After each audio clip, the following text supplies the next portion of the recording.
a gentleman, whose first-rate tailoring and frictionless manners proclaim the well-bred West Ender, comes in from the hall. He has an engaging air of being young and unmarried. But on close inspection, is found to be at least over 40.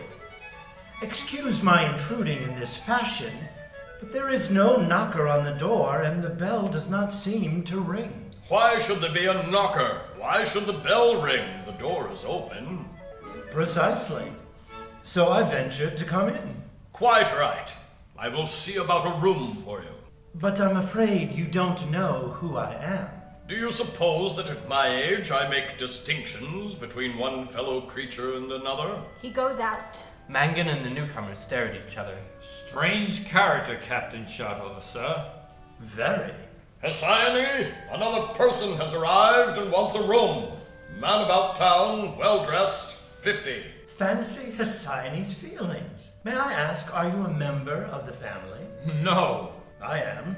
At least a connection. Mrs. Hushabye comes back. How do you do? How good of you to come. I am very glad indeed to make your acquaintance, Hesione. Instead of taking her hand, he kisses her. At the same moment, the captain appears in the doorway.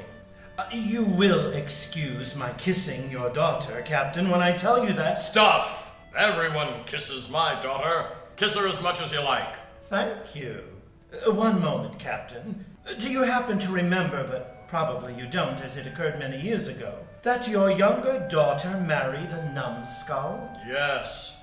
She said she'd marry anybody to get away from this house. I should not have recognized you. Your head is no longer like a walnut. Your aspect is softened. You have been boiled and bred in milk for years and years like other married men. Poor devil. The captain disappears into the pantry. I don't believe you are Hastings Utterword. I am not. Then what business had you to kiss me? I thought I would like to. The fact is, I am Randall Utterword, the unworthy younger brother of Hastings. I was abroad diplomatizing when he was married. Lady Utterword dashes in. Siley, where's the key of the wardrobe in my room? My diamonds are in my dressing bag. I must lock it up. Randall, how dare you? How dare I what? I am not doing anything. Who told you I was here? Hastings, you had just left when I called on you at Claridge's, so I followed you down here. You are looking extremely well. Don't presume to tell me so. What is wrong with Randall, Addie? Oh, nothing. But he has no right to come bothering you and Papa without being invited. She goes to the window seat and sits down, turning away from them ill-humoredly and looking out into the garden, where Hector and Ellie are now seen strolling together. I think you have not met Mr. Mangan, Addie. I beg your pardon. Randall, you have flustered me so I made a perfect fool of myself. Lady Utterword, my sister, my younger sister. Pleased to meet you, Lady Utterword. Who is that gentleman walking in the garden with Miss Dunn? I don't know. She quarreled mortally with my husband only 10 minutes ago, and I didn't know anyone else had come. It must be a visitor. She goes to the window to look. Oh, it is Hector. They've made it up. Your husband? That handsome man? Well, why shouldn't my husband be a handsome man? One's husband never is. Well, one's sister's husband always is. Don't be vulgar, Randall. And you, Hesione, are just as bad. Ellie and Hector come in from the garden by the starboard door. Hector, this is Addie. Not this lady. Why not? I thought... I beg your pardon, Lady Utterword. I am extremely glad to welcome you at last under our roof. He offers his hand with grave courtesy. She wants to be kissed, Hector. Hesione. Call her Addie and kiss her like a good brother-in-law and have done with it. Behave yourself, Hesione. Lady Utterword is entitled not only to hospitality, but to civilization. Thank you, Hector. They shake hands cordially. Mazzini Dunn is seen crossing the garden from the starboard to port. Captain Shotover comes in from the pantry. Your father has washed himself. He often does, Captain Shotover. A strange conversion. I saw him through the pantry window. Mazzini Dunn enters through the port window door. Newly washed and brushed, and stops, smiling benevolently. Between Mangan and Mrs. Hushabye. Mr. Mazzini Dunn, Lady Oh, I forgot, you've met. This is Miss Dunn. But I've met Miss Dunn also. She is my daughter. Of course, how stupid. Mr. Utterword, my sister's, Her brother-in-law, Mr. Dunn. How do you do? This is my husband. We have met, dear. Don't introduce us anymore. Won't you sit down, Lady Utterword? Sorry, I hate it. It's like making people show their tickets. How little it tells us after all. The great question is not who we are, but what we are. Ha! What are you?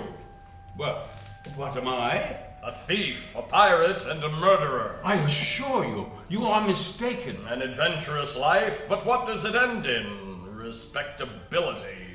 A ladylike daughter, the language and appearance of a city missionary. Let it be a warning to all of you.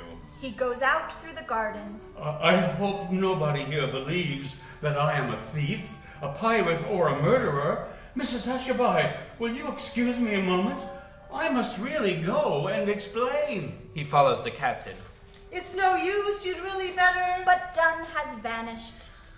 We had better all go out and look for some tea. We never have regular tea, but you can always get some when you want. The servants keep it stewing all day. The kitchen veranda is the best place to ask.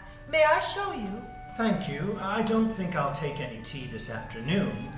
But if you will show me the garden. There's nothing to see in the garden, except Papa's observatory and a gravel pit with a cave where he keeps dynamite and things of that sort. However, it's pleasanter out of doors, so come along. Dynamite? Isn't that rather risky? Well, we don't sit in the gravel pit when there's a thunderstorm. That's something new. What is the dynamite for? To blow up the human race if it goes too far. He is trying to discover a psychic ray that will explode all the explosives at the will of a Mahatma. The captain's tea is delicious, Mr. Utterword. Do you mean to say that you've had some of my father's tea? That you got round him before you were 10 minutes in the house? I did. You little devil! Hermione goes out with Randall. Won't you come, Miss Ellie? I'm too tired. I'll take a book up to my room and rest a little. Oh, right. Can't do better. But I am disappointed. Mangan follows Randall and Mrs. Hushabye out. Ellie, Hector, and Lady Utterword are left. Hector is close to Lady Utterword. They look at Ellie, waiting for her to go. Do you like stories of adventure, Lady Utterword? Of course, dear. Then I'll leave you to Mr. Hushabye. She goes out through the hall. Oh, that girl is mad about tales of adventure. The lies I have to tell her.